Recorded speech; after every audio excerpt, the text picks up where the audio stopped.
El Evangelio según Mateo. En el primer video vimos cómo Mateo introdujo a Jesús como el Mesías del linaje de David, como un nuevo maestro con autoridad como Moisés, y también como Emmanuel, que en hebreo significa Dios con nosotros. Después de que Jesús anunció y enseñó acerca del reino de Dios, y después de que Él llevó el reino a la vida diaria del pueblo de Israel, vimos que Jesús fue aceptado por muchos, pero rechazado por otros, especialmente por los líderes religiosos de Israel, los fariseos. Así que la gran pregunta es, ¿cómo terminará el conflicto entre Jesús y los líderes de Israel? La siguiente gran sección, de los capítulos 14 al 20, explora todas las diferentes expectativas que las personas tienen acerca del Mesías. Jesús sigue sanando personas enfermas y 2 veces ha provisto comida milagrosamente para esas multitudes en el desierto. Una formada por gente judía y otra por gente no judía. Y esta señal es muy similar a lo que Moisés hizo por Israel en el desierto. De manera que todas estas personas están muy emocionadas con Jesús. Ellos piensan que Él es el gran profeta y el Mesías, pero no así los líderes religiosos. Su perspectiva del Mesías está formada por pasajes como el Salmo 2 o Daniel capítulo 2, sobre un Mesías victorioso que va a liberar a Israel y derrotar a los opresores paganos. Y desde esa perspectiva, Jesús es un falso maestro. Él está haciendo declaraciones blasfemas acerca de sí mismo. Así que aquí encontramos historias acerca de su creciente oposición mientras preparan un plan para asesinarlo. Jesús responde apartándose de ellos, y Él empieza a enseñarle a sus discípulos más cercanos lo que significa que Él sea el Mesías de Israel, porque no es nada de lo que los demás están esperando. De manera que Jesús le pregunta a sus discípulos en el capítulo 16. Él dice, «¿Ustedes quién dicen que soy yo?» Y parece que Pedro se topa con la respuesta correcta. Él dice, «Tú eres el Mesías, el Hijo del Dios viviente».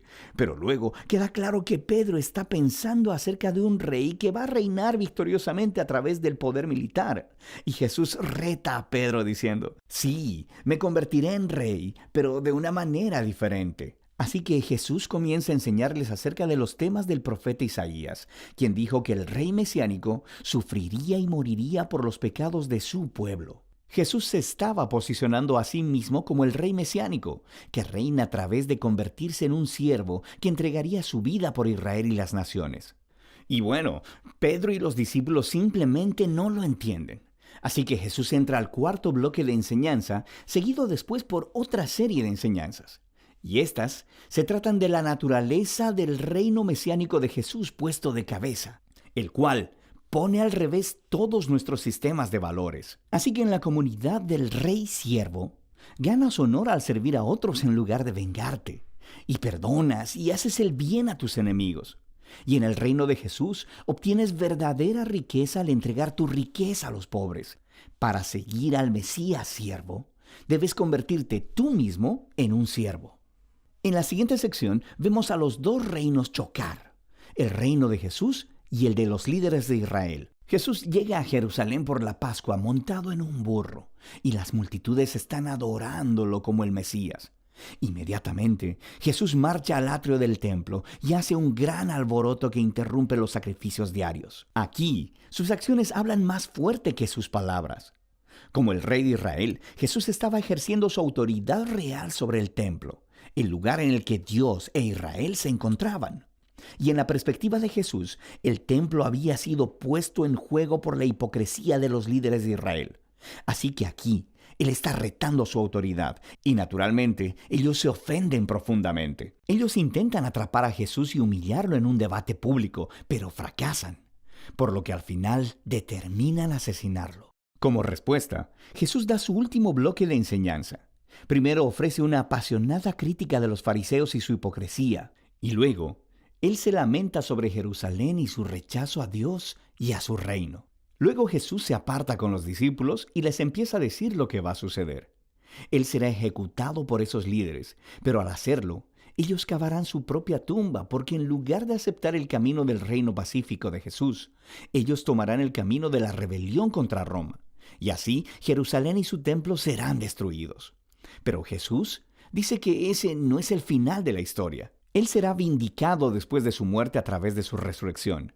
Y un día Él regresará a establecer su reino sobre todas las naciones. Mientras tanto, los discípulos deben mantenerse alerta y comprometidos con anunciar a Jesús y su reino, y extender las buenas nuevas. Y con todo esto resonando en los oídos de los discípulos, la historia llega a su punto culminante. Esa noche, Jesús aparta a los discípulos y celebra la Pascua con ellos.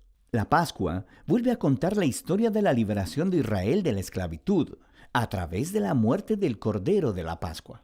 Y luego Jesús toma el pan y el vino de la cena como nuevos símbolos, mostrando que su muerte venidera sería un sacrificio que redimiría a su pueblo de la esclavitud al pecado y la maldad.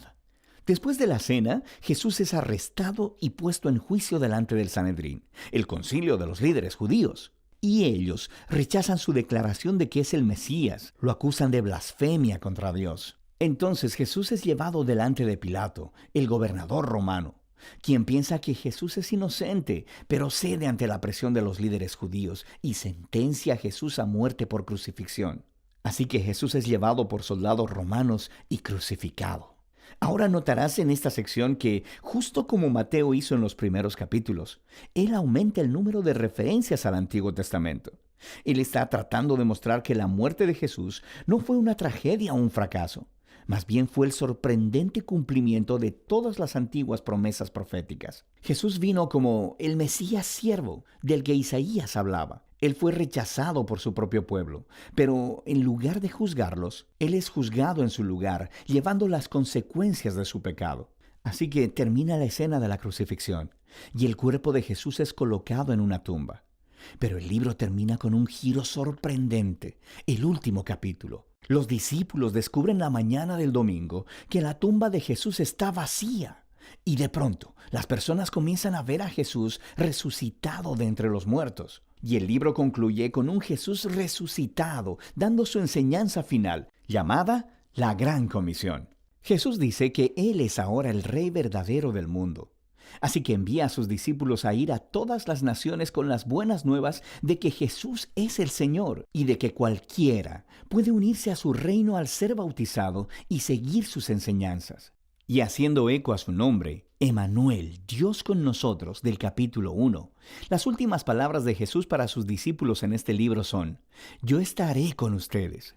Es una promesa de la presencia de Jesús hasta el día que Él finalmente regrese. Y ese es el Evangelio según Mateo.